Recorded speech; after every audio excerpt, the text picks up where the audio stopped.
tal, amigos? Muy bienvenidos un día más a Con Ánimo de Lucro. Ya lo saben, un espacio de información y análisis económico de confianza, un oasis para la economía entendida desde el lado correcto de la historia, desde la defensa de la libertad, la prosperidad y el respeto a la búsqueda de la felicidad. No cambien de emisora, arrancamos y lo hacemos hoy para analizar ese toco mocho de la deuda, la condonación de la deuda, las hipotecas que nos van a quitar, dicen los políticos, en fin, todo este arte del birli-birloque de la deuda catalana que al final le va a costar más a usted que me escucha y a mí que les hablo. No se vayan.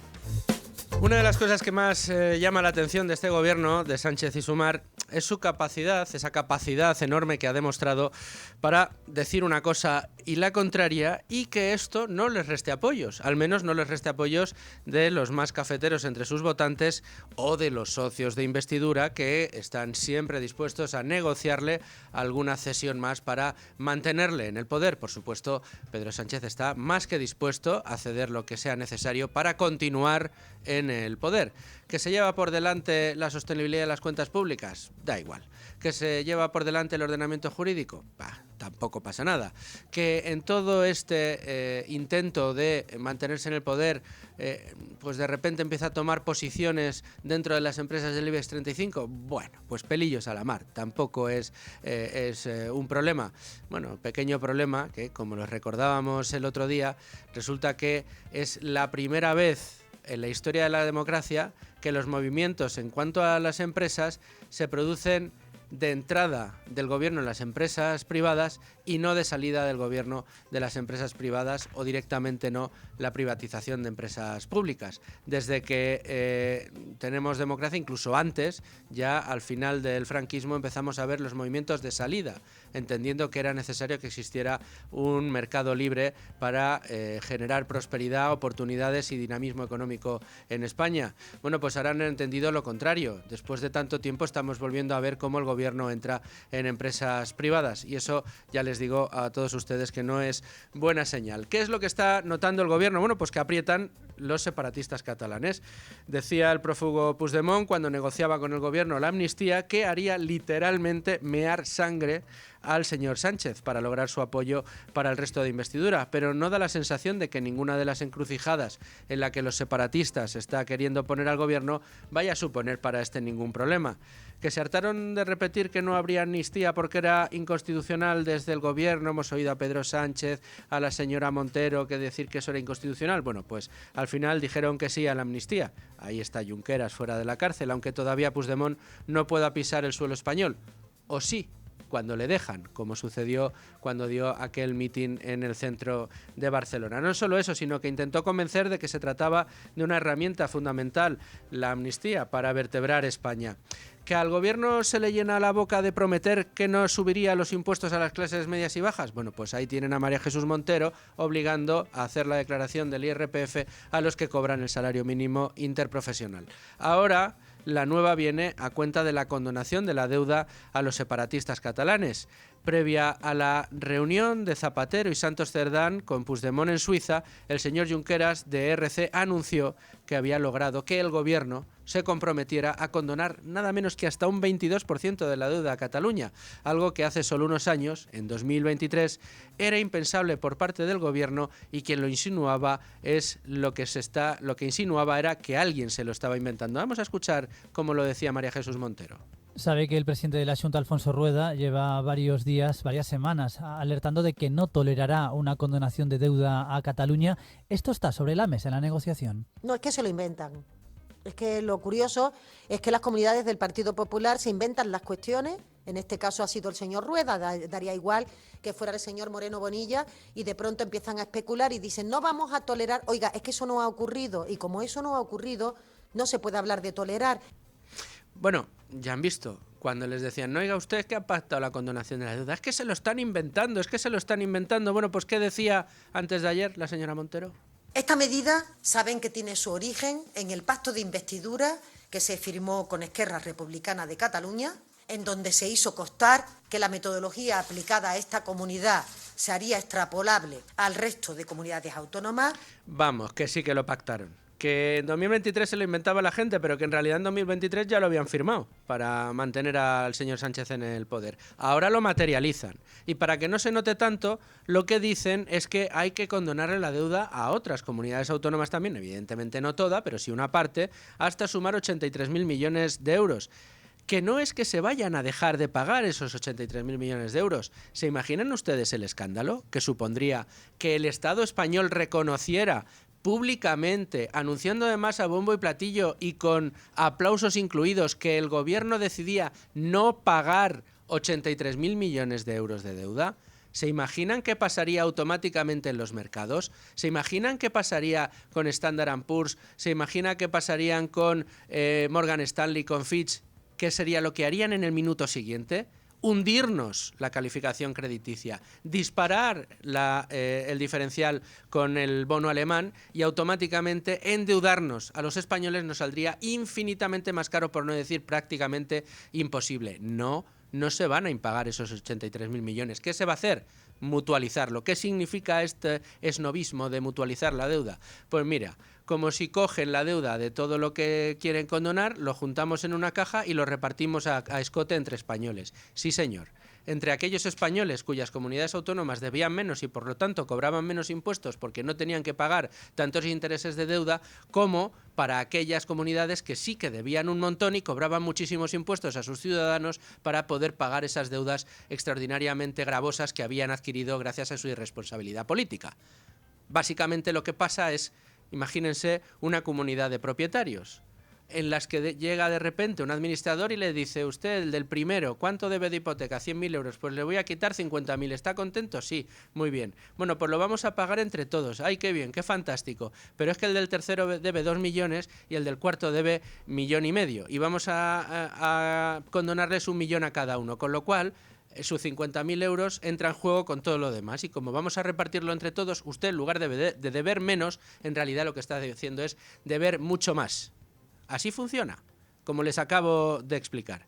¿Qué pensaba María Jesús Montero de esto que les acabo de explicar en 2018?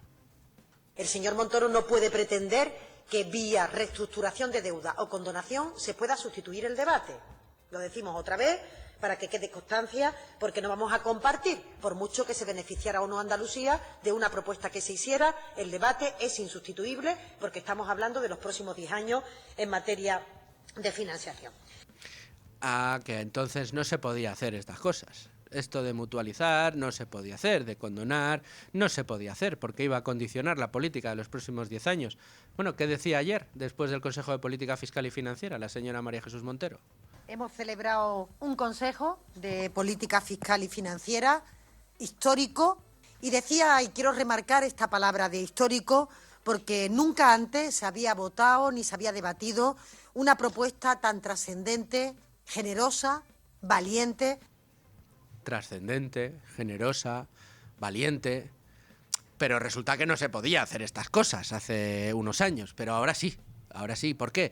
Porque es trascendente, generosa y valiente para el gobierno en el que ella es vicepresidenta y que les va a permitir seguir hasta 2027. ¿Que eso supone un agravio comparativo para una parte importante de España? No pasa absolutamente nada. ¿Que este es el primer paso para llegar al cupo catalán? No pasa absolutamente nada. ¿Que esto va a significar problemas para la financiación de España de aquí en adelante? No pasa absolutamente nada. ¿Que esto va a suponer problemas para que aquellas comunidades que sí que han hecho los deberes se encuentren ahora de golpe y porrazo con unos volúmenes de deuda que ni siquiera se habían buscado porque habían estado haciendo los deberes y reduciendo la deuda de forma sistemática? Pues no pasa absolutamente nada. ¿Por qué? Porque es generoso con este gobierno para poder seguir hasta 2027. ¿Qué tiene que ver esto con la democracia, con la capacidad de los ciudadanos de poder ir a votar y decidir qué gobierno está y qué no? No vamos a dejar que esto suceda. ¿Por qué? Pues porque tenemos el bolsillo de los contribuyentes españoles para pagarnos la continuidad en la Moncloa. Esta es la traducción de lo que ha sucedido. Pero si me ven tan soliviantado es porque además este gobierno lo que ha pretendido es tomarnos por imbéciles, por idiotas, por subnormales, tomarnos por tontos de baba. ¿Y cómo nos han querido tomar por tontos? Escuchen. ¿Cuántos ciudadanos que hoy nos pueden estar viendo a través de sus televisiones, de sus televisores, tienen hoy una hipoteca? de 70, de 80, de 90, de 120.000 euros.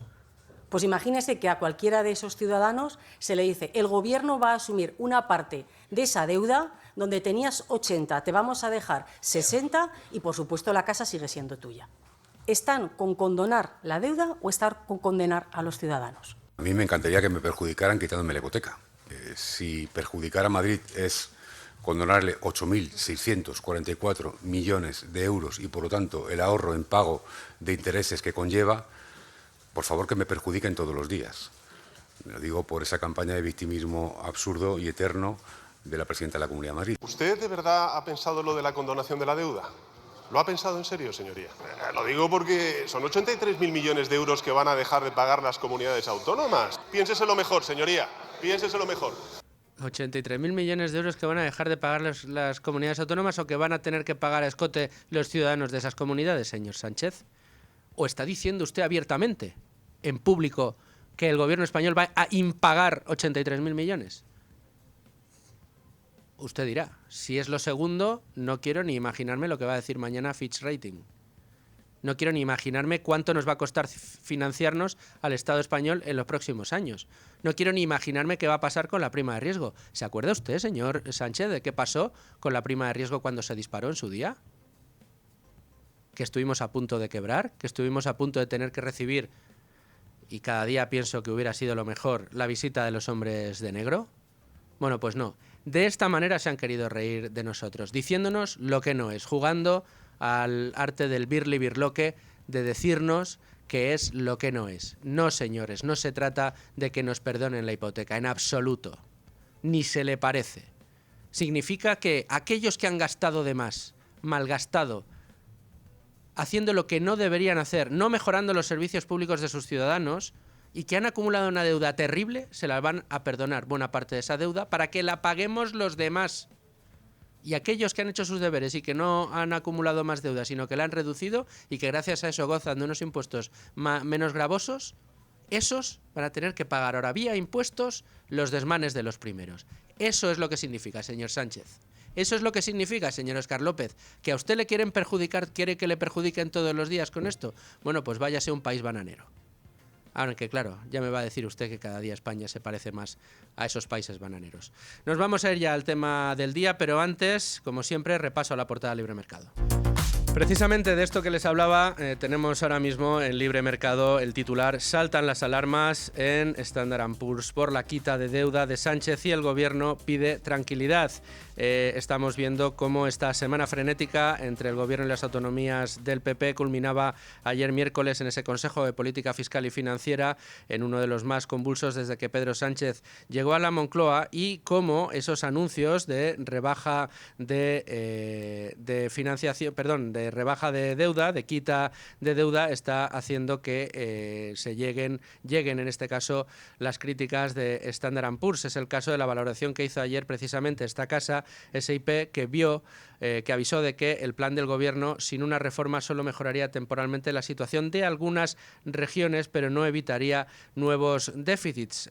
Puede generar riesgo moral al disminuir los incentivos de las regiones para controlar el crecimiento de la deuda. Son solo algunos de los mensajes que se dejaron en el día de ayer. Más asuntos importantes en la portada de Libre Mercado. Así se premia al golpista de la Generalidad, que ha disparado su deuda desde el golpe de 2014. Precisamente Carlos Cuesta recoge en este artículo cómo poco a poco desde 2014 el gobierno irresponsable de la Generalidad catalana, los gobiernos separatistas que por allí han pasado, se han dedicado a disparar el gasto y por supuesto a acumular deuda pública. Y mira, ayer precisamente hablábamos de aranceles y también podemos leer en Libre Mercado: los aranceles invisibles de la Unión Europea encarecen los precios hasta en un 110%, pieza que firma Diego Sánchez de la Cruz y que desde luego nos ayuda a analizar todo lo que está sucediendo. Bueno, estos son asuntos... Bueno, uno más, déjenme que les recomiendo uno más. Hablo del artículo de Miguel Puga en su serie Érase una vez un tertuliano progre, y nos habla de los 3 bulos económicos de Julen Boyain en La Sexta Explica. No tienen desperdicio estas piezas de nuestro compañero Miguel Puga. Hasta aquí la portada de Libre Mercado. Nos vamos al tema del día, pero antes, enseguida, una recomendación. Bueno, y como todos los días, les recuerdo que para todos aquellos que quieran invertir su dinero en el negocio inmobiliario inmobiliario, pero que no tengan ni el tiempo ni las ganas, ni el dinero, por supuesto, para abrir una nueva hipoteca, comprar una vivienda y ponerla en rentabilidad o ponerla en alquiler, y sobre todo no les guste pasar por el trago que supone ese tipo de operaciones y la falta de liquidez que les caracteriza, bueno, pues tienen la oportunidad de participar del negocio inmobiliario con Cibislend, una plataforma de crowdlending inmobiliario en la que se financian proyectos residenciales en la mayoría de los casos y que tienen unas rentabilidades de entre el 10 y el 13% a plazos cortos, entre un año, año y medio, como mucho 2 años. ¿Que quieren más información? Entren ustedes en cibislend.com, Cibislend, C-I-V, Cibislend terminado en D, y bueno, ahí encontrarán .com y ahí encontrarán toda la información al respecto de esta oportunidad de inversión inmobiliaria. Desde 250 euros pueden ustedes invertir en promociones extraordinarias con unas rentabilidades que tienen detrás la garantía hipotecaria. Dicho esto, nos vamos ya ahora sí al tema del día. Vamos ya, insisto, con el tema del día. Vamos a tratar de abordar este problema desde todos los prismas, desde todos los vértices posibles, pero antes déjenme que repasemos, hagamos una visión global de todo lo que ha pasado. Muy pendiente de ese Consejo de Política Fiscal y Financiera que tenía lugar ayer por la noche estuvo nuestra compañera de los servicios informativos, Leticia Vaquero, que me acompaña ya en el estudio. Leticia, ¿cómo estás? Muy bien, Luis Fernando, ¿tú qué tal? Muy bien, muy pendiente estuviste de todo lo que sucedió ayer y, bueno, cuéntanos, ¿cómo se desarrolló? Bueno, el hecho de no incluir en el orden del día de esa reunión que comenzó ayer a las 4 de la tarde en la sede del Ministerio de Economía, lo que reclamaban las comunidades autónomas desde hace años, pues hicieron que los consejeros de Hacienda del Partido Popular decidieran descolgarse y salir de la reunión mucho antes de tiempo. Dos cosas que no les gustaron. No se incluyó la reforma del sistema de financiación autonómica y la otra cosa, la condonación, que se haya pactado solamente con el independentismo catalán, pues es lo que hicieron que esos consejeros se levantaran de la mesa. Además de la quita, se incluía otro asunto más, el de la votación sobre el reparto de la recaudación del impuesto a la banca entre las autonomías. Y lo que podía ser una buena noticia para ellas, porque en realidad están pidiendo más financiación, en realidad fue un motivo más de discrepancia, pues el reparto beneficiaría más a las comunidades con más PIB, es decir, a las más ricas. Y de nuevo Cataluña se llevaría la mejor parte. Pero los populares decidieron presentarse, aún así fueron al Consejo de Política Fiscal y Financiera por responsabilidad y lealtad. Eso es lo que nos explicaron. La consejera de Hacienda de Madrid, Rocío Albert, haciendo las veces de portavoz de todos los consejeros, lo explicaba así. Cuando se trata de puntos que realmente se han pactado bilateralmente y en los que no tenemos nada que decir, lo que nosotros digamos es irrelevante, si no nos tienen en cuenta a las comunidades autónomas, ¿para qué nos quieren? La condonación de parte de la deuda total de todas las autonomías bajo el régimen común, recordemos hasta los 83.200 millones de euros, al final salió adelante gracias a los votos de Hacienda, que tienen la mitad de los mismos, Asturias y Castilla-La Mancha, gobernadas por el Partido Socialista, y Cataluña, cómo no. Más tarde, la vicepresidenta y ministra de Hacienda, María Jesús Montero, compareció ante la prensa. Una falta total de sentido de Estado y de la responsabilidad que tiene cada consejero, cada consejera. Cabe suponer que algunos consejeros han preferido levantarse e irse antes de quedar retratados y votar en contra de una medida que ellos mismos habían pedido y solicitado.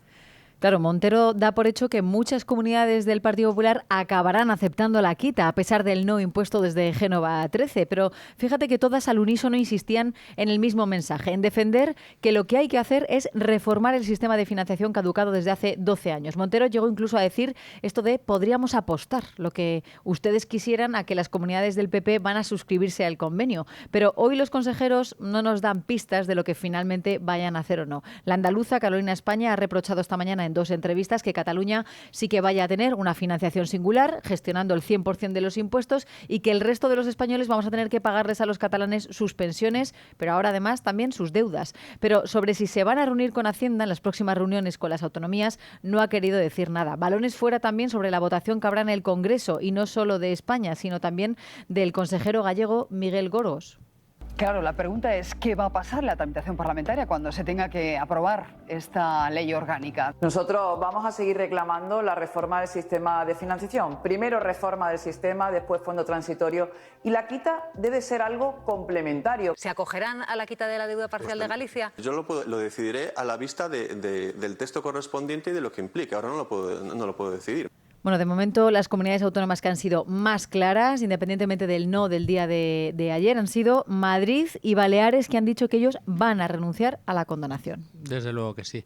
Otra cosa es que al final por aprobarse, se obligue a esas comunidades a tener que aceptarlo, porque lo decidan o no, que les va a caer la mutualización, eso no hay ahora mismo política que lo evite, gracias a esas mayorías que tiene el Consejo de Política Fiscal y Financiera precisamente. Leticia Vaquero, como siempre, muchas gracias. Gracias a vosotros. Bueno, pues tenemos ya el marco de todo lo que sucedió en el día de ayer y de esas posiciones de los distintos consejeros.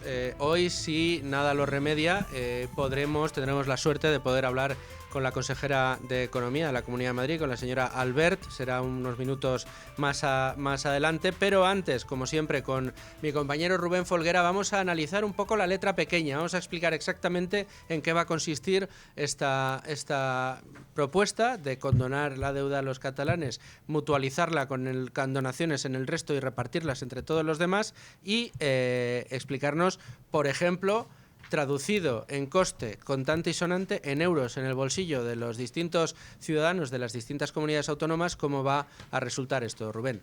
Buenas tardes.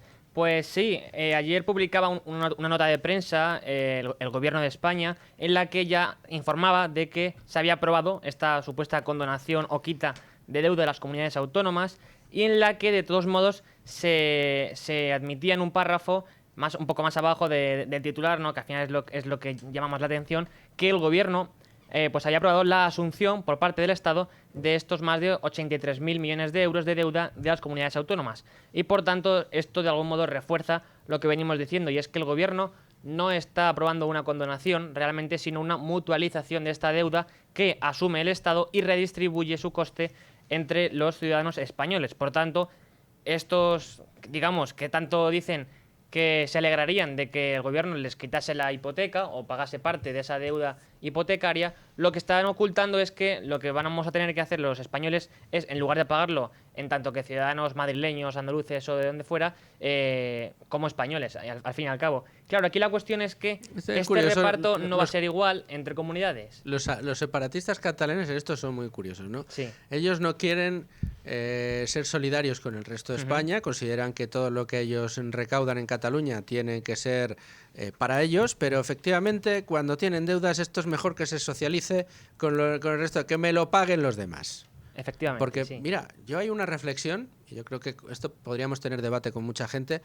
A mí que los catalanes recaudaran su propio dinero, a mí, fíjate, no me molestaría si lo hiciéramos todos los demás exactamente igual. Ahora, eso sí, no nos pidas ni un solo euro. Justo. No nos pidas absolutamente ni un solo euro. Todo te lo pagas tú. Pensiones, seguridad, defensa, todo te lo pagas tú y no nos pides absolutamente nada. Lo que pasa es que esa solidaridad asimétrica que le gusta tanto a los separatistas, lo que hablan es de no, yo quiero más dinero, pero quiero que tú me sigas pagando la mayoría de los servicios. Sí, porque su actitud o estrategia se basa en echarle cara, básicamente, y que, como bien dices, pues sea el resto de España el que pague sus excesos, sus gastos y demás.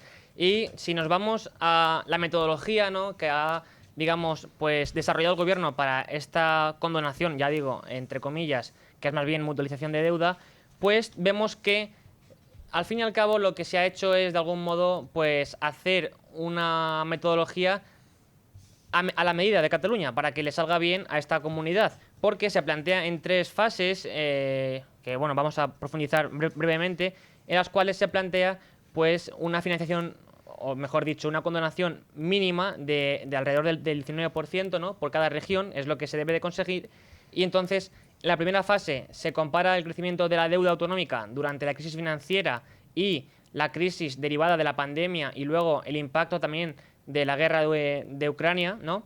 En el siguiente paso también se fija el reparto entre comunidades autónomas y para ello la metodología se divide en 3 fases, como digo, que sería, por un lado, el grueso del reparto de la condonación se realiza a través del criterio de población ajustada. Luego, en la fase 2, con el objetivo de que ninguna comunidad autónoma, supuestamente, quede por debajo de la media de condonación, que sería la que hemos dicho que se ajusta por la población, lo que se hace es que se eleva la condonación de aquellas comunidades por debajo de la media para garantizar que, como decía, al menos un 19% de la deuda se mutualice y, finalmente, en la fase 3 se realizan 2 ajustes adicionales.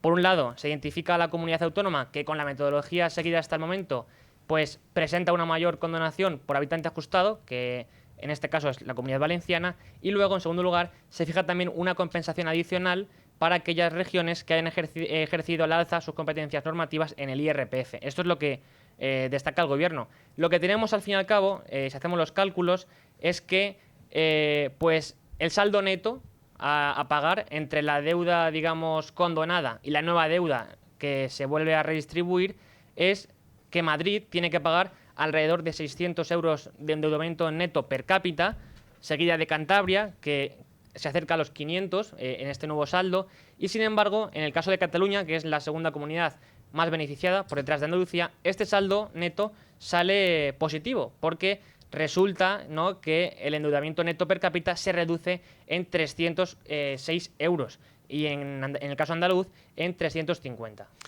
En fin, que esto de que nos vayan a perdonar, no nos van a perdonar absolutamente nada. Y Todo lo va a contrario. ser una redistribución injusta. A mí me gusta mucho el ejemplo que me ponía ayer un amigo y que decía que esto es como una comunidad de propietarios en la que el del primero A debe 100.000 euros de hipoteca o que tiene una deuda de 100.000 euros y viene alguien y le dice que le van a perdonar la mitad, 50.000, pero lo que no le dicen es que esos 50.000 van a ir a una bolsa común con el medio millón de euros que debe el del tercero, el 1,5 millones que debe el del cuarto y los 3 millones que debe el del sexto. Y como a cada uno le va a reducir la mitad, eso se va a poner en una bolsa y se va a repartir entre todos los vecinos. Así, el que no tenía deuda la va a empezar a tener, el que tenía poca va a tener que pagar de más y solo va a favorecer a aquellos que se endeudaron por encima de sus posibilidades. Un ejemplo muy práctico para ver cómo funciona esta mutualización de la deuda y por qué esto no es una buena noticia, sino una de las más graves de las que va a cometer este gobierno desde que entró en 2018 y con las tropelías que ya ha cometido y que aquí hemos contado con ánimo de lucro.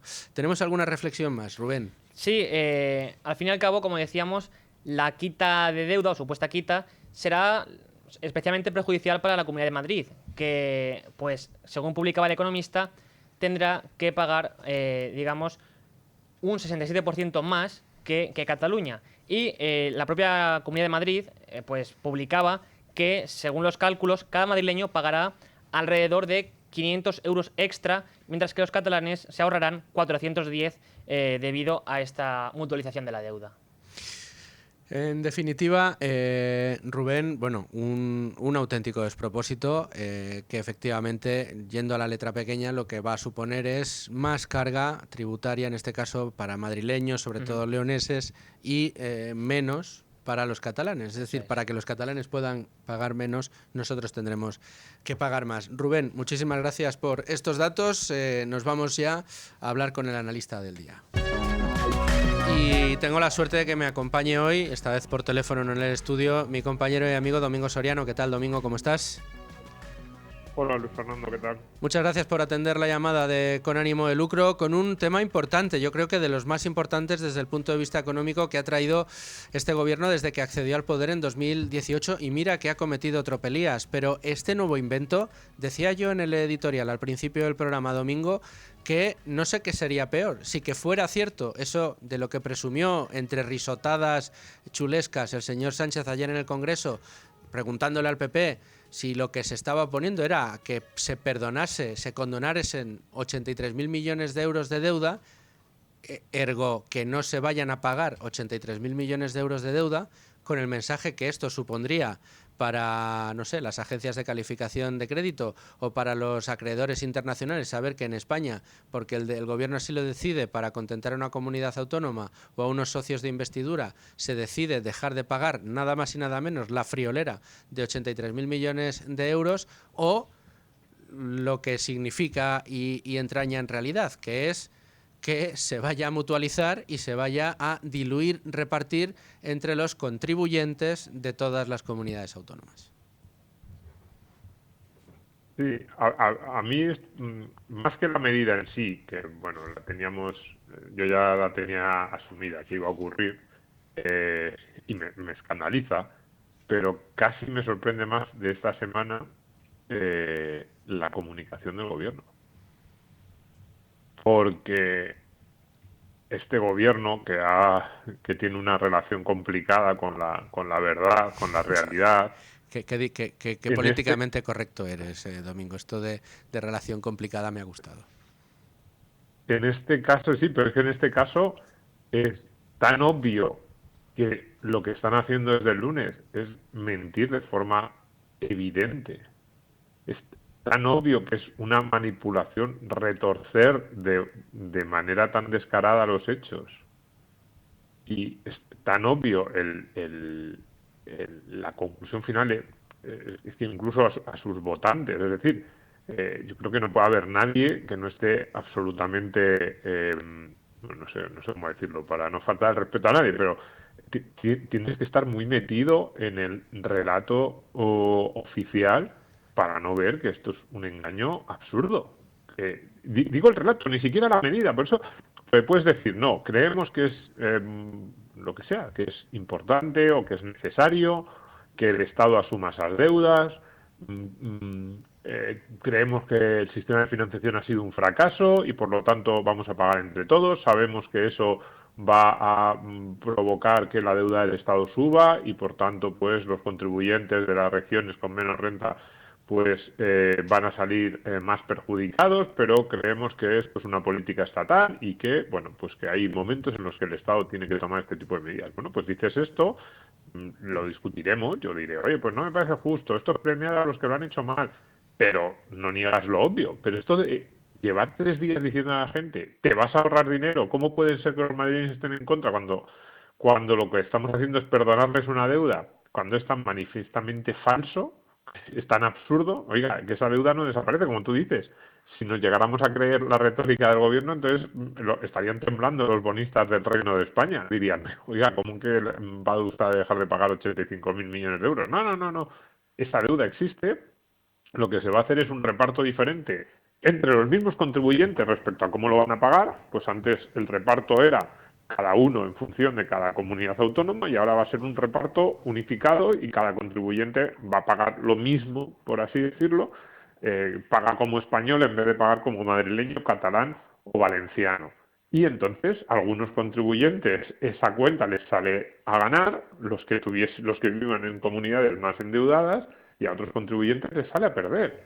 Pero esto es una obviedad. Entonces, que lleven 3 días tratando de lanzar el mensaje de que los que se oponen a esta medida es porque no quieren que los contribuyentes de toda España se ahorren dinero, es un no sé si decir bulo, está ya tan gastada esa palabra, es una mentira, es un engaño tan evidente. A mí no sé lo que se estará diciendo o cómo estarán titulando los medios de comunicación más cercanos al gobierno, pero ahora que estamos en el mundo de los fact-checkers, en el mundo en esta discusión constante sobre la realidad o sobre las mentiras de las redes sociales, probablemente nunca habíamos visto una tan evidente lanzada desde el gobierno como esta. Tratar de decirle a la gente que esta medida supone un ahorro para todos los contribuyentes y todas las regiones, y que las regiones que se opongan están perjudicando a sus propios ciudadanos, cuando es algo que es evidentemente falso, porque la deuda, como hemos dicho, como habrá que repetir, no desaparece, solo se redistribuye y, lo más importante, la deuda la van a pagar los mismos que la iban a pagar antes. Es decir, porque si fuera que no, le vamos a quitar la deuda a este colectivo y se la vamos a poner a otro, pues todavía podría decir, bueno, pues por las razones que sea, creo que es que este colectivo se lo merece más, pero no es eso. Los mismos contribuyentes españoles iban a pagar la deuda antes y van a pagar la deuda ahora. Los mismos. La diferencia está en que antes se iba a pagar cada uno en función de la región en la que viviera y ahora se va a pagar a partes iguales, vivas donde vivas. Eso hace que el saldo de cada persona sea diferente. Y efectivamente, como estabais diciendo, ese saldo perjudica especialmente a los que viven en Madrid y beneficia especialmente a los que viven en otras comunidades autónomas, y Cataluña es una de ellas. Entonces, no entiendo cómo, no sé si... Bueno, sí lo entiendo. A ver, yo creo que el gobierno cree que hay un porcentaje de la población que no atiende mucho a estas cosas, que lo que hay es deuda condonada, y piensa, ¿y por qué no se va a condonar esa deuda? ¿Qué más le da? Y que piensa que esto va a colar, pero es tan burdo el engaño, el absurdo. No sé, yo intuyo que incluso muchos de sus votantes, incluso algunos que puedan estar de acuerdo con la medida, que puedan decir, bueno, pues es lo que hay que hacer, o aunque cueste, pero al final pues quizás es lo más operativo, pero no pueden estar de acuerdo con la retórica, con la mentira que se ha planteado en esta semana. No solo eso, Domingo, si me permites, es que yo me estaba imaginando precisamente a, yo qué sé, a uno de esos empleados de, no sé, de Fitch Rating, de Morgan Stanley, escuchando, en este caso, al señor presidente del gobierno ayer, presumiendo en sede parlamentaria ante el Partido Popular de que se estaba oponiendo a que se perdonase el pago de 83.000 millones de euros de deuda.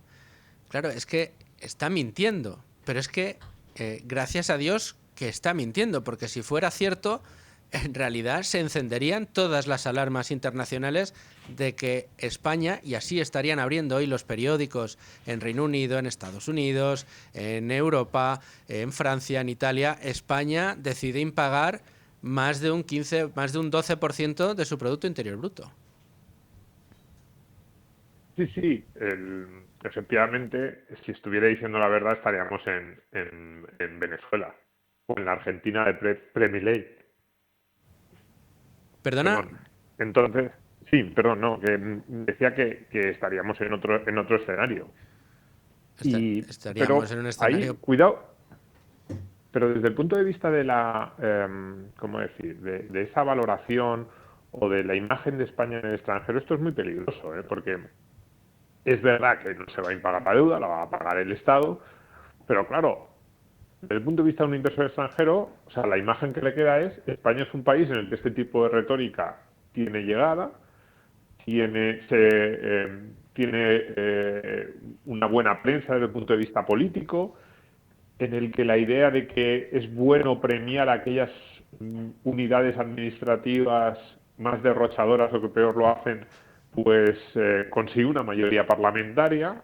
Entonces, claro, desde el punto de vista de la fiabilidad del país, ya no solo de las regiones, sino en general el conjunto del país, y de la confianza que se pueda generar a medio y largo plazo respecto a un Estado que además va a necesitar muchísima financiación exterior y que tiene una posición deudora muy complicada ahora mismo, pues efectivamente genera dudas y genera preguntas que también tendrán repercusiones en el futuro. Es decir, no pensemos solo, bueno, esto da igual porque al final si está claro que el Estado va a seguir pagando la deuda. Hombre, sí, eso está claro, y además no podríamos hacer otra cosa por muchas cosas, por nuestra situación en la eurozona, por muchas por nuestros socios que no nos permitirían, hay muchas razones. Pero claro que esto tiene repercusión. Es decir, España es hoy un país menos fiable que hace una semana, porque estamos viendo que pues las regiones van a decir, oye, pues vamos a gastar, vamos a incurrir en el déficit que sea, que luego nos lo perdonarán, y efectivamente eso hace que en la mirada a medio y largo plazo pues diga, pues España, que encima ya tiene una situación de finanzas públicas muy cuestionable y muy peligrosa, pues todavía lo es más, porque encima ni siquiera va a tratar de hacer el ajuste, y aquellas regiones o unidades administrativas que no están dispuestas a hacer el ajuste las estás premiando, con lo cual lo normal es que en los próximos años veamos todavía menos gestión ortodoxa desde el punto de vista presupuestario. Desde luego que sí. Domingo Soriano, muchas gracias por tu análisis. Nos está escuchando ya, no sé si decirte que te quedes por si te apetece hacerle alguna pregunta, porque nos está escuchando ya la consejera de Economía de la Comunidad de Madrid, doña Rocío Albert. Muy bienvenida Con Ánimo de Lucro. Muchas gracias por estar con nosotros. Buenos días, encantada de estar con vosotros. Rocío Albert, me gustaría preguntarle en primer lugar, que es un escándalo lo que ha puesto encima de la mesa el Gobierno. Yo creo que es evidente, y los consejeros encabezados por usted ayer en el Consejo de Política Fiscal y Financiera así lo evidenciaron con su plantón, pero siguen existiendo algunas dudas de que algunos de los consejeros de algunas de las comunidades que en este caso podrían salir algo más beneficiadas puedan llegar a decir que sí. Ayer el Partido Popular era un bloque. ¿Va a continuar siendo un bloque? Pues la verdad yo creo que sí, espero que sí, porque todos tenemos muy claro, todos los consejeros de Hacienda de las distintas comunidades autónomas, que esto es un parche, y además es un falso parche, que lo que llevamos pidiendo desde hace más de 2 años, aparte del tiempo que lo han pedido gobiernos anteriores, es un nuevo sistema de financiación autonómica que nos dé los recursos suficientes para financiar todo el gasto público que muchas veces generan el propio gobierno central. De esa manera, el propio gobierno central tendrá más prudencia a la hora de legislar y regular cuestiones que luego tenemos que ejecutar las propias comunidades autónomas. Entonces, la condonación, que no es una condonación, como bien sabemos, sino que es un reparto de la deuda a petición de los de los deseos de los independentistas, pues no es la solución que nosotros llevamos demandando y que al fin y al cabo las comunidades son las que nos toca gestionar, con lo cual no estamos pidiendo nada que ellos no sepan y que incluso la propia vicepresidenta, cuando era ministra de Hacienda en Andalucía, exigía. Señora consejera, desde que se ha anunciado esta gran tropelía, abríamos el programa diciendo que probablemente una de las más importantes de las que ha cometido este gobierno desde que accedió al poder en 2018, y creo que no nos quedamos cortos, desde que tomó esta decisión, insisto, ha emprendido una carrera de propaganda para tratar de vender la idea absurda, insisto, parece que nos toma por idiotas a todos, de que esto es como si de repente nos perdonaran la mitad de la hipoteca, y el presidente abiertamente en sede parlamentaria hablaba de que se iban a dejar de pagar 83.000 millones de euros de deuda.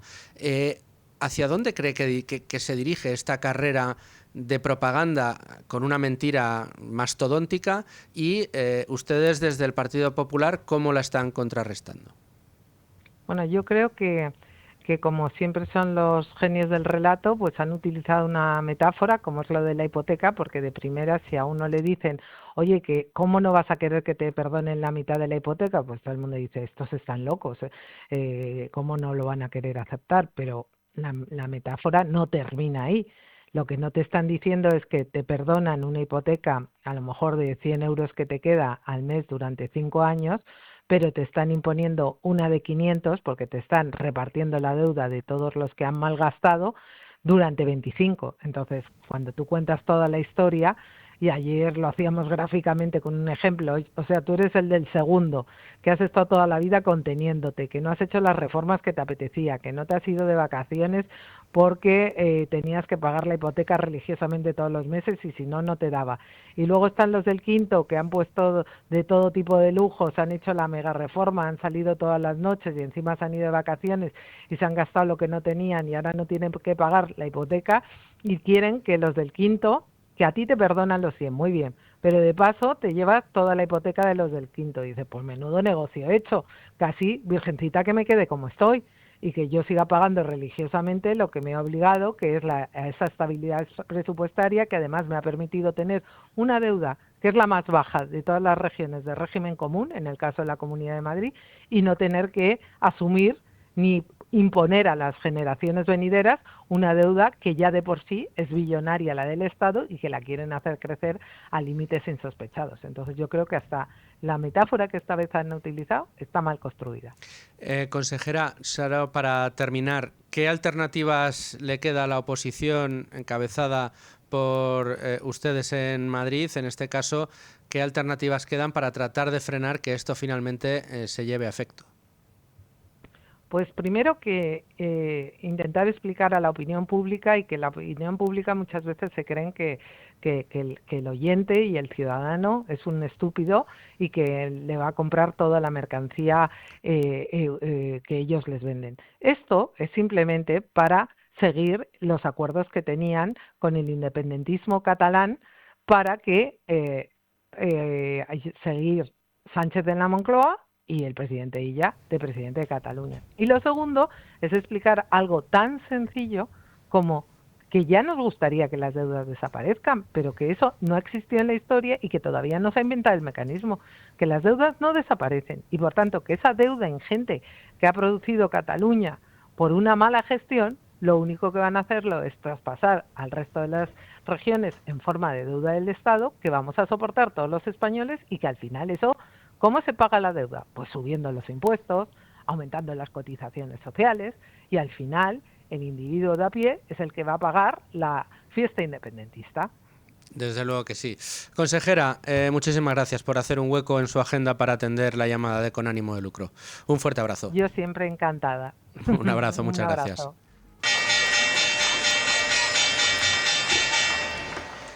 Los mercados que nos obligan a hacer un pequeño primer vistazo rápido sobre lo que está haciendo el IBEX 35, se deja un 0,23% hasta ahora y está cotizando plano en los 13.300 puntos, con una compañía como Indra que brilla especialmente con una subida del 8,98%, con Grifols con un 5,95% arriba y en cambio por el farolillo rojo Acciona Energía y Acciona las que más bajan con más de un 3% de caída. Pero puedo saludar ya a Luis Alberto Iglesias desde Value School. Luigi, ¿cómo estás?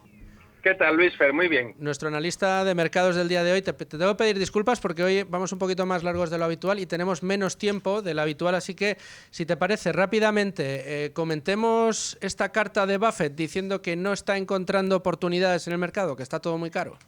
Bueno, así es como titula El País en el domingo 23 de febrero, o sea, hace nada, sacó una noticia donde decía precisamente eso, que Buffett no encontraba dónde invertir y eso era la explicación para la liquidez tan gigantesca, 334.201 millones de dólares, que así lo cifra El País, que acumula el oráculo de Omaha. Este dinero está invertido en títulos del Tesoro a muy corto plazo del Tesoro estadounidense, que le dan un muy buen interés, Luis Fer. Es decir, que aún así la liquidez de Warren Buffett genera buenos, suculentos rendimientos. Aún así, como digo, también ha encontrado inversiones, evidentemente, el universo de acciones es muy grande, y El País nombra Domino's Pizza, la cadena de pizzas que conocemos todos, que está también instalada en España, Constellation Brands, que es la comercializadora de cervezas pues como Corona, por ejemplo, o una firma que es Pool Corporation, que es un proveedor de suministros para mantenimientos de piscinas. En fin, que dentro de lo que puede, pues Buffett invierte, sigue encontrando con sus criterios de value investing y negocios de calidad a largo plazo buenas inversiones. En la carta del 2025, la que se ha puesto hace unos días, que se refiere al 24 realmente, menciona como una muy buena inversión 5 compañías, 5 conglomerados, similares en filosofía a Berkshire Hathaway, pero ojo, que se encuentran en Japón. Al parecer, desde el año 2019, Buffett lleva invirtiendo en estas 5 grandes empresas que aglutinan otros muchísimos negocios dentro de ellas mismas, y las nombro son Itochu, Marubeni, Mitsubishi, Mitsui y Sumitomo. Buffett afirma que la relación es tan buena que posiblemente se prolongue en el tiempo y vaya a subir el techo de inversión previsto, que era no más del 10% del paquete accionarial, a poco a poco pues se vaya subiendo ese techo. Te has adornado ahí, dando los nombres de las japonesas ahí tan rápido. Yo no lo hubiera conseguido, Luigi. Es fantástico. Bueno, es lo que tiene prepararse las noticias y documentarse bien. A ver si me sale. Ha estado invirtiendo desde 2019 en Itochu, Marubeni, Mitsubishi, Mitsui y Sumitomo. Lo he dicho bien, ¿no? Fantástico. Bueno, rápidamente, leo también, esto me parece importantísimo, debería estar en la cabeza de todos los españoles. Los planes de pensiones, se entiende, pierden 10.000 millones de euros desde la reforma de Escrivá. Bueno, así es como titula El Economista. El miércoles 19 de febrero nos sorprendía con esto que para nosotros, Luis Fernando, no es una gran noticia porque el Gobierno lleva empeñado en desincentivar ese tipo de productos de ahorro para la jubilación desde los tiempos en que Escrivá era el ministro del ramo. Entonces ha pasado lo esperable, es decir, tú pones los incentivos en una dirección y la gente, nosotros, el común de los ahorradores, actuamos en consecuencia. En el año, recordemos rápidamente que los límites, la zanahoria, la golosina por la que la gente invierte en estos tipos de productos para la jubilación es porque uno se puede desgravar, puede deducirse de la cuota del IRPF lo que uno aporte. Anteriormente eran 8.000 euros, luego bajó a 2.000 y ya actualmente se mantienen lo mínimo, que son estos 1.500. Con lo cual, desde que se implantaron estas sucesivas bajadas, estos planes individuales de pensiones han incrementado su patrimonio, ojo, solamente o fundamentalmente por la revalorización. Es decir, no porque la gente haya seguido aportando más, sino porque lo que se aportó, ahí está, pues un producto ilíquido que no se puede rescatar, salvo que te jubiles, y esto pues crece de valor por la propia dinámica de los mercados. Desde Inverco, la patronal, estiman que si se mantiene este límite a las aportaciones, los planes de pensiones individuales van a perder arrea 2.700 millones de euros cada año en aportaciones brutas que Inverco pues desconoce dónde se acabarán dirigiendo.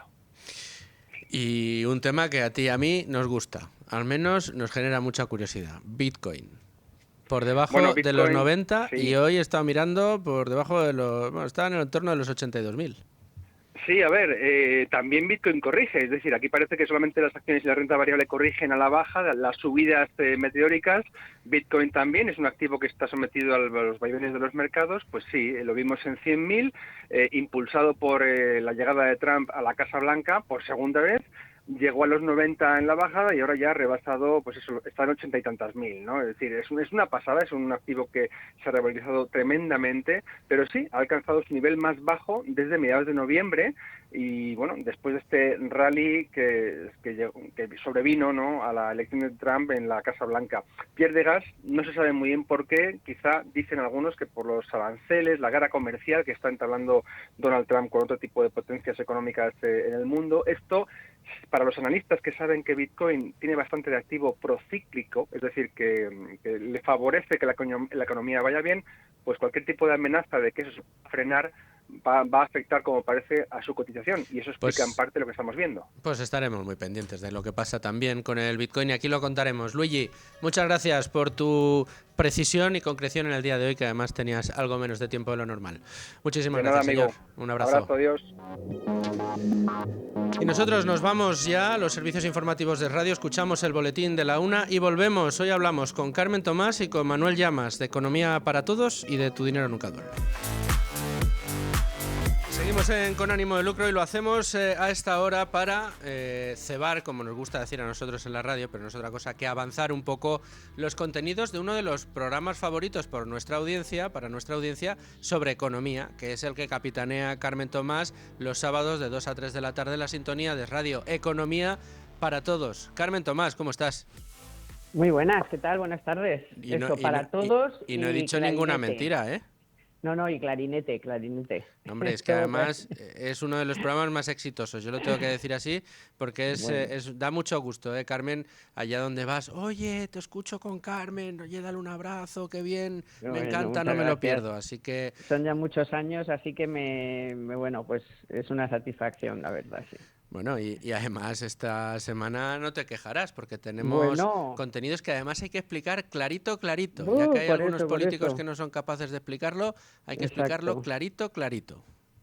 Bueno, pues aquí lo vamos a explicar muy clarito. Esa condenación de la deuda, como el propio tuit del PSOE, que se le fue ahí un poco el subconsciente a quien hizo el tuit, que hablaba de condenación, no sé si lo has visto, pero es que es la realidad. O sea, al final es una burla, es una deuda que cada español va a pagar, no como ya se ha dicho estos días, es como la energía, que ni se crea ni se destruye, se va para otro lado. Y bueno, pues eso, haremos un análisis muy exhaustivo de los grandes perdedores, que son Madrid, Galicia y Castilla y León. Es más, Madrid, que no tenía deuda con el FLA, pues ahora vamos a tener que pagar 483 euros cada madrileño, y no solo eso, sino que todo esto hace que Madrid pase a ser ahora, en vez de ser una de las comunidades con menos deuda, pues con más deuda, gracias, señora Montero. Así que bueno, menos mal que el PP pues abandonó esa reunión, que era un paripé, que ya estaba todo hablado y todo escrito con RC, con lo cual era pues nada, un trámite que me parece muy bien que lo rubriquen los que lo han pactado, pero los que no ni les gusta, ni lo quieren, ni le parece un tocomocho, pues se fueran de esa reunión absurda y que no tenía ningún sentido. Así que ahí iremos desgranando un poco todo.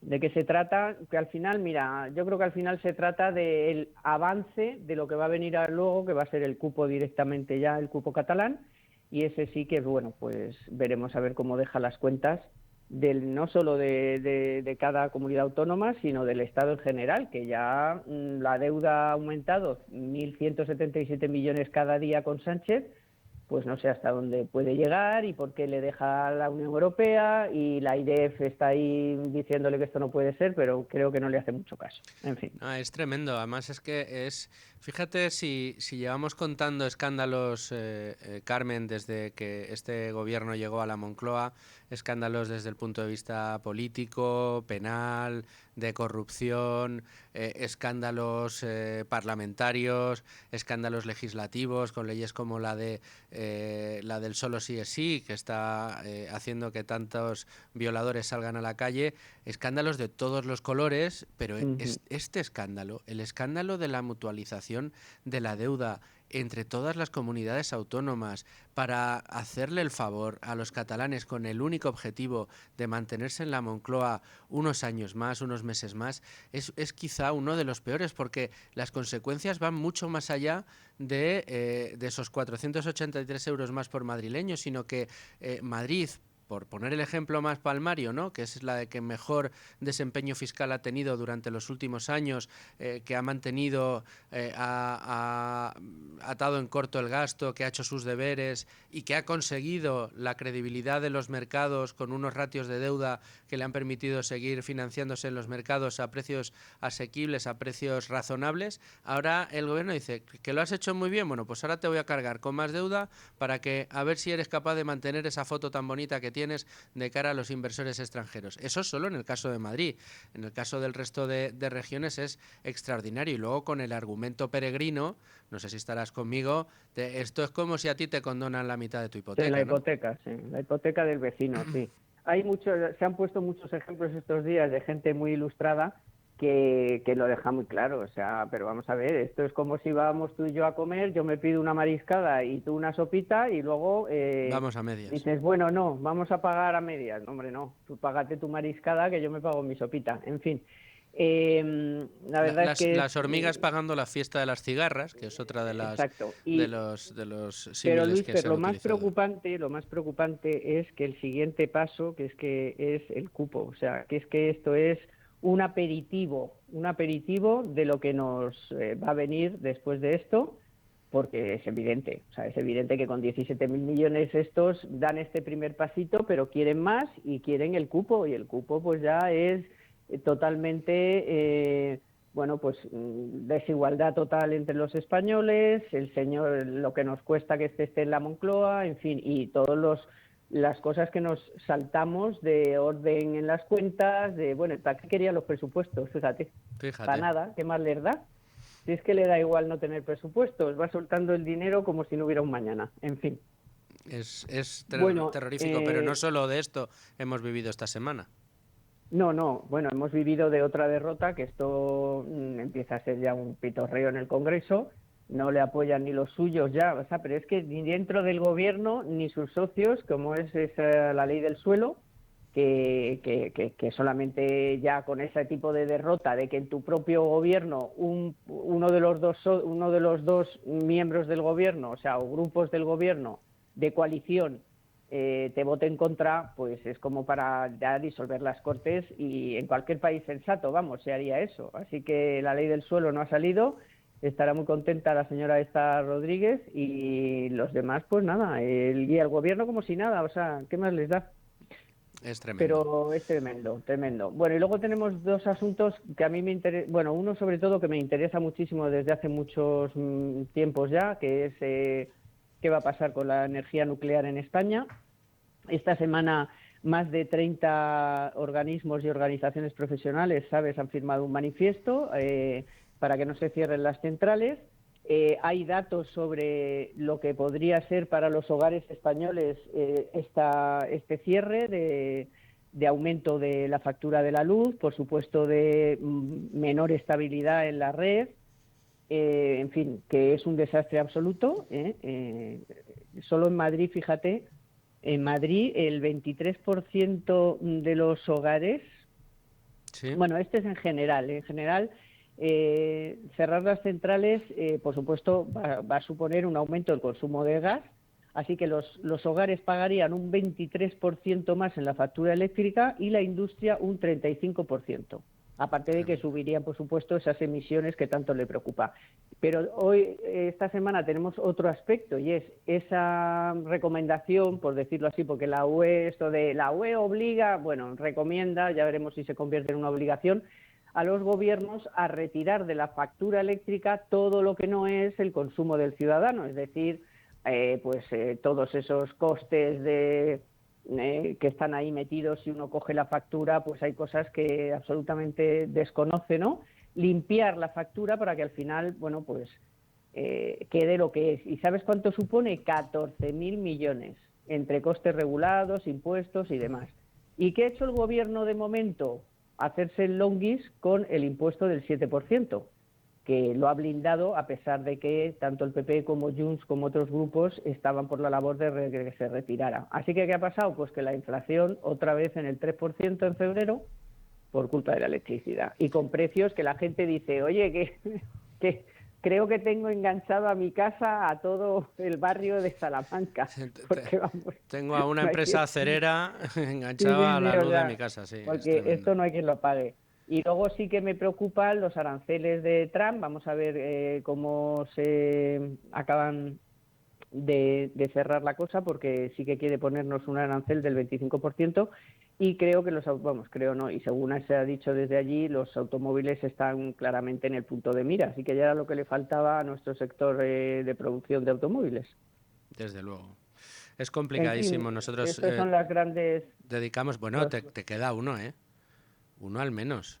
Hemos tenido un temazo esta semana fantástico con todo el lío en Prisa, ¿eh? Bueno, lo que pasa es que, ¿sabes lo que pasa? Que como antes del programa tenemos la trinchera de Llamas Manuel, sí. y Emanuel, y esta noche tendremos en el programa de Dieter, ayer ya tuvieron, pues sí, es una cosa que tiene que ver con la economía, por supuesto, pero que es tan política y tan mediática y tan tal que, bueno, he decidido que seguro que Llamas lo explota al máximo. Así que, bueno, depende de cómo vayamos, porque quiero que estos temas queden muy claros. Depende de cómo vayamos, pues bueno, le daremos un toque a eso y otro toque a Telefónica también, ese vicepresidente autor de la tesis de Sánchez, que también ha sido premiado con nada menos que la vicepresidencia de Telefónica. Hombre, que bueno. Después del servicio prestado tendría que caerle algo Qué bonito. menos, Oye, qué menos. Carmen, ¿y con quién vas a contar?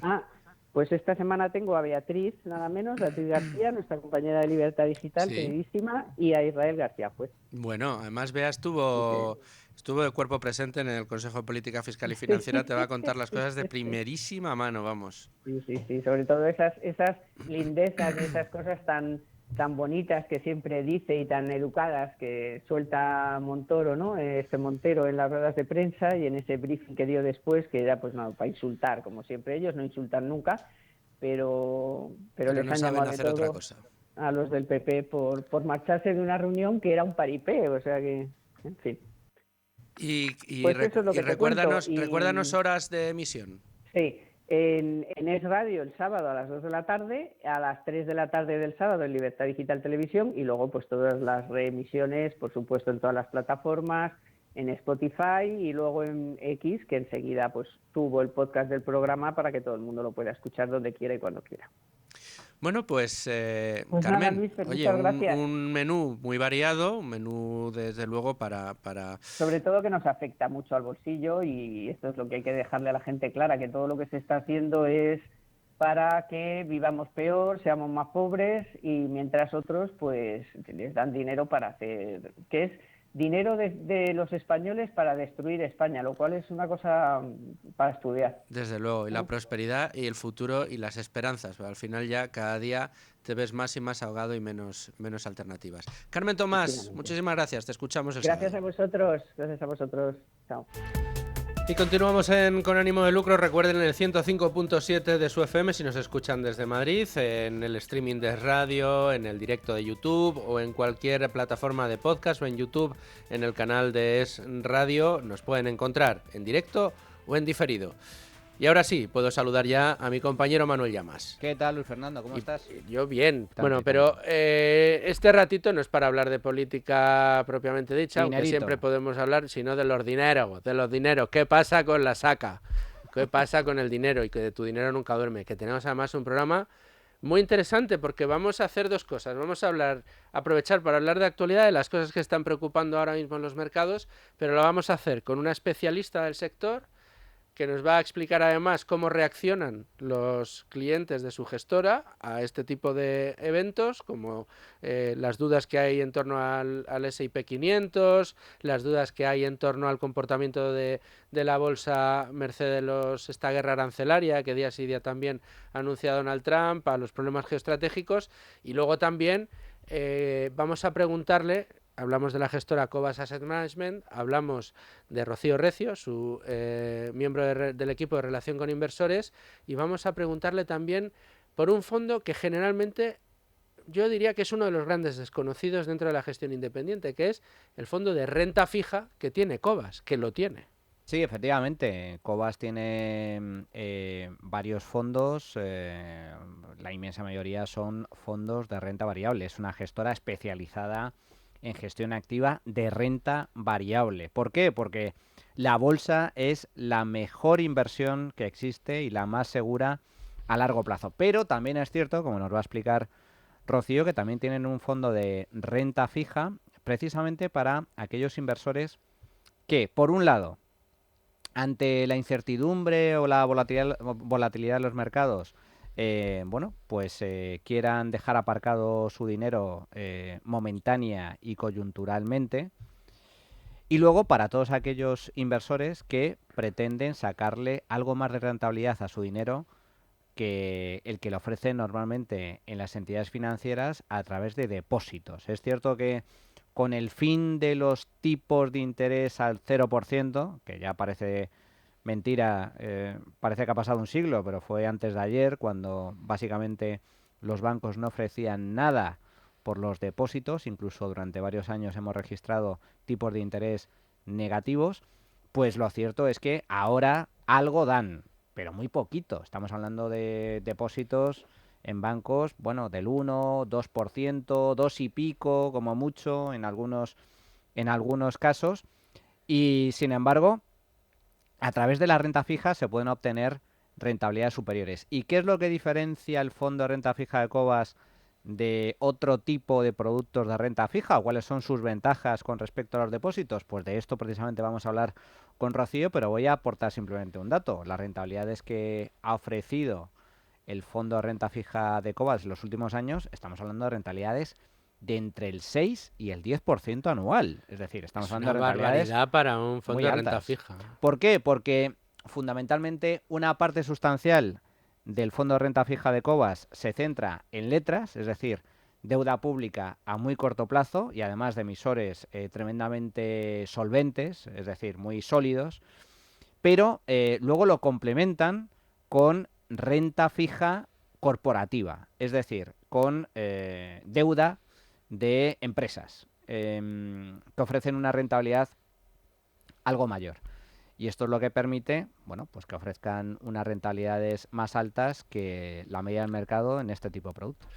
Y además es un producto que en estos momentos en los que nos encontramos, donde vemos mucha volatilidad, donde, yo no sé si estás conmigo, Manolo, vemos muchas apuestas a la baja, otros al alza, está el mercado como entrando en un momento así de ebullición de quien, sobre todo de la gente que le gusta hacer market timing, está ahí con la apuesta debajo del brazo, viendo a ver en qué momento se caen los índices mundiales, en qué momento Estados Unidos empieza a sufrir, para tratar de ganar ahí unas décimas de rentabilidad o de ver si puede aprovechar para dar el gran pelotazo. Sin embargo, en esos momentos de incertidumbre, sobre todo yo creo, para esas carteras que están ya más cerca están terminando de madurar y ya se encuentran más cerca del periodo de reembolsos para empezar a pagarse, que están llegando al final de su periodo de inversión, pues oye, estrategias rentables pero menos sujetas a volatilidades, pues son estrategias extraordinarias, incluso para los propios clientes de Cobas lo tienen facilísimo porque dentro de la propia gestora el traspaso es todavía más sencillo de lo que ya es un traspaso entre fondos, ¿no? Sí, claro, es que aquí hay distintas estrategias. Hay que recordar que el inversor particular en España suele ser especialmente conservador, o yo, como siempre suelo decir, especialmente miedoso, o ignorante, porque yo creo que el Sobre fruto, todo ignorante. el fruto del miedo Que no es suene ese. mal, no estamos No, insultando a nadie, pero es que es verdad que la ignorancia es la que más... Pero es que el desconocimiento es un problema y desde luego creo que en España cada vez menos, ¿eh? Pero es cierto que tenemos un grave problema de incultura financiera. Entonces, al final, el desconocimiento es el origen del miedo. Cuando normalmente hablamos con inversores particulares y te dicen, no, es que a mí la bolsa no me atrevo porque pienso bueno, que me estoy jugando el dinero como si fuera una ruleta rusa o que es un casino, bueno, pues esa es la prueba inequívoca de esa incultura financiera que existe en España, del desconocimiento. Y hay mucho miedo precisamente debido a ese desconocimiento. Pero sí es cierto que, siendo como son muchos inversores particulares conservadores, incluso gente que conoce perfectamente cómo funciona la bolsa, pero por su psicología, por su propia personalidad, lo que quieren es simplemente ir a lo más seguro, es decir, a sacarle algo de rentabilidad para que la inflación no se coma sus ahorros, pues ahí evidentemente el producto a tener en cuenta, además de los depósitos, es la renta fija.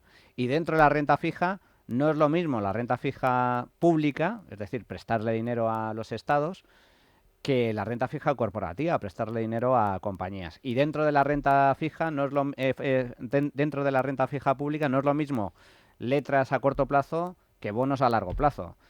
Y no es lo mismo prestarle dinero a compañías solventes que a compañías menos solventes que a cambio te pueden dar una mayor rentabilidad. Bueno, para eso fundamentalmente hay que saber efectivamente cuál es la naturaleza del fondo en cuestión y también conocer de primera mano la filosofía de inversión de los gestores activos. Desde luego. Fíjate que, te iba a decir, yo creo que deberíamos romper una lanza por el trabajo que están realizando desde hace años, bueno, pues casas como Value School, la propia Cobas, con Brainvestor, con todos los podcasts que cuelgan, hacen un esfuerzo desde esa casa, tanto a través de Value School como a través de Cobas, muy importante desde hace muchos años, y hay que decirlo abiertamente, de manera desinteresada, para tratar de divulgar las ideas de la cultura financiera de la que nos han querido privar, yo diría deliberadamente, en el sistema educativo en España, y es una manera extraordinaria de empezar a cultivar ideas que nos van a conducir a ser más libres al final y más felices en definitiva, porque nos van a ayudar a construir un patrimonio a largo plazo, incluso en estos momentos también de incertidumbre. Una de las maneras de poder construir ese patrimonio, sobre todo para quienes están empezando y no saben muy bien por dónde empezar, son los famosos planes de pensiones, pero ahora están reconvertidos en planes de empleo. Y de planes de empleo también vamos a hablar con Rocío. Sí, porque en Cobas tienen planes de empleo para empresas y para autónomos, que son planes de pensiones, solo que, diferentes a los planes de pensiones individuales. Hay que recordar que bajo este gobierno se ha desincentivado enormemente la contratación de planes de pensiones individuales, porque antes, pues te podías deducir fiscalmente una cantidad mayor, es decir, todo lo que aportabas al plan de pensiones hasta un límite que llegó a rondar los 9.000 euros al año, te lo podías deducir en el pago de IRPF. Eso se ha ido reduciendo ese umbral con el paso del tiempo. En la actualidad está fijado en tan solo 1.500 euros al año, que es muy poquito. Es decir, esa es la cantidad máxima que puedes aportar a tu plan de pensiones individual y que te puedes deducir del pago del impuesto de la renta. Pero, a cambio, desde el gobierno se ha intentado impulsar, incentivar los denominados planes de empleo, que son planes de pensiones pensados para empresas, para aquellas empresas que quieran ofrecerle a sus trabajadores un complemento a su futura pensión,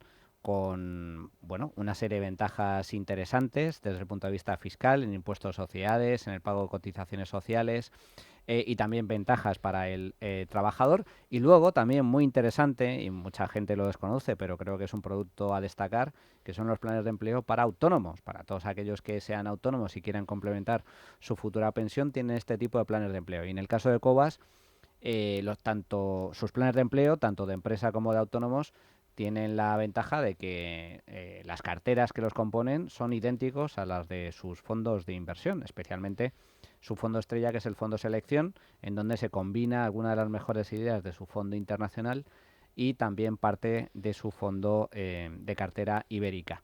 Y es un producto que, por ejemplo, en el caso de los autónomos, te permite aportar hasta 5.750 euros al año, dinero que te puedes deducir posteriormente en el pago del impuesto sobre la renta, beneficiándote del interés compuesto y beneficiándote de la exposición a renta variable. Desde luego que sí.